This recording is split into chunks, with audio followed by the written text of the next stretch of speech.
या सगळ्या गोष्टी आहेत. मला ह्याच्याच बरोबर विषय निघाला आजच्या काळात पत्रकार मित्रांनो, एक गोष्ट तुम्ही बघितली असेल, मी मुख्यमंत्री माझी लाडकी बहीण ही योजना दिली, अनेक योजना अर्थसंकल्पात सादर केल्या त्या महाराष्ट्राला माहिती आहे. परंतु त्याच्यातनं माझ्या डिपार्टमेंटच्या नावावर एक बातमी चालू मीडियाने चालू काही एका वृत्तपत्रात इलेक्ट्रॉनिक मीडियात आली वगैरे वगैरे. वास्तविकच्या बातमीत काही तथ्य नव्हते. मी अर्थमंत्री, मी आज 6वा अर्थसंकल्प केला. अनेक वर्ष काम करणारा मी महाविकास आघाडीमध्ये पण काम केलेलं आहे, मी महायुतीमध्ये पण काम केलेलं. काम करत असताना माझी काही पद्धत आहे, प्रशासन व्यवस्थित चालेल, कुणाला अन्याय करतात ही खबर मी घेत असतो. तरी देखील त्याच्यात 2 दिवस माझी बदनामी केली की बाबा अर्थ विभागाच्या तरी योजना दिली फंड्स नाही, हातांत मोठी बातमी. त्यामध्ये मी सांगितलं अरे बाबा 35,000 कोटीची तरतूद केलेली, 9 महिन्याकरताच हे पैसे पाहिजे, तर 3 महिने अर्थ जे आर्थिक वर्ष त्याचे संपलेले एप्रिल मे जून, 9 महिन्याच्या करता तेवढे पैसे पुरतात. तेवढे पैशाला मान्यता दिली, तेवढी सभागृहांनी मान्यता दिली. ज्या काही 3 गॅस सिलेंडर योजना असेल, वीज माफीची योजना असेल, त्याला 14,000 कोटी रुपये लागत आहेत. त्याचबरोबर आपल्या वेगवेगळ्या पद्धतीनं मुलांना मुलींना हे द्यायचं, प्रशिक्षणाच्या स्टायपन द्यायचं, त्याच्याकरताची तरतूद त्या ठिकाणी केली गेली. अशा सगळ्या तरतुदी करून देखील एक वेगळ्या प्रकारच्या बातम्या घेऊन लोकांच्या गैरसमज निर्माण करायचा, हा सुनावणी जुमला आहे, हे अमकच आहे, तमकच आहे.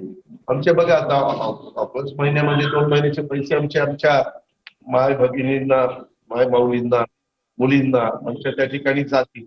आणि ते करत असताना गरीब वर्गाला कशी मदत करता येईल हाच प्रयत्न केला नंबर 1. त्याच्यानंतर मी सांगितल्यानंतर ती गोष्ट थांबली. आज पण कसं वाटतंय, काय वाटतंय रिसोर्सेसच्या बाबतीमध्ये आम्ही काय केलंय, जीएसटी कसं वाटतो, सगळी आकडेवारीनं मी तुम्हाला कधी सिद्ध करून द्यायला तयार. दुसरा एक महत्वाचा प्रश्न, मी गेले 5-6 दिवस मीडियामध्ये देखील बघतो, पेपरमध्ये देखील राजकीय मी पण स्टेटमेंट केले.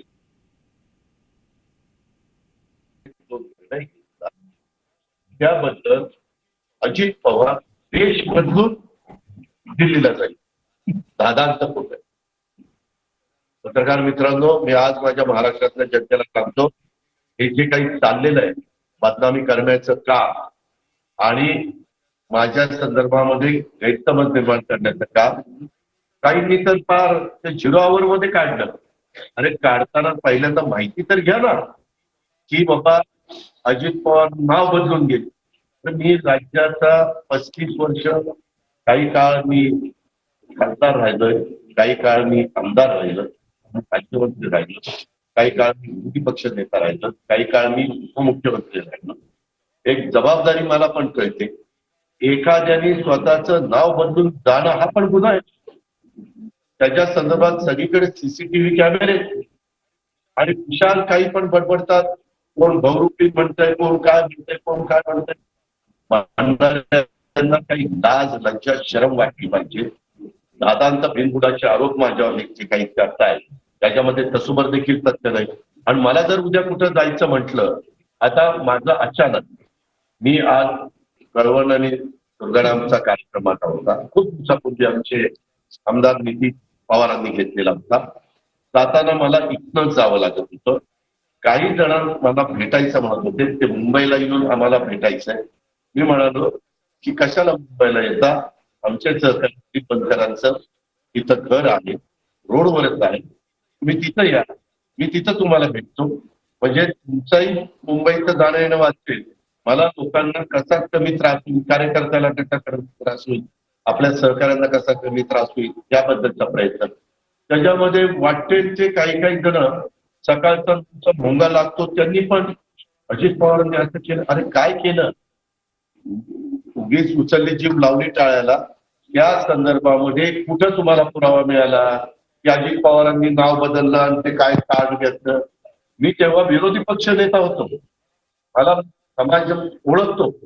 मी कुठेही गेलो तरी असं काही आणि काही मंडळ निशास्त लावल्या होत्या आणि टोपीच घातली होती आणि काय ते मास्कच लावलेलं होतं. साफ चुकीचं आहे. त्यामध्ये जर हे सिद्ध झालं तर राजकारणाचा निवृत्त होईल.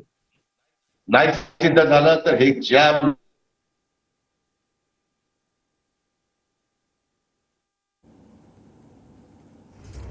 तर अजित पवार यांची पत्रकार परिषद आपण पाहतोय. वेषांतर करून आणि नाव बदलून दिल्लीमध्ये गेल्याचा आरोप खोटा असल्याचं अजित पवार यांनी म्हटलंय.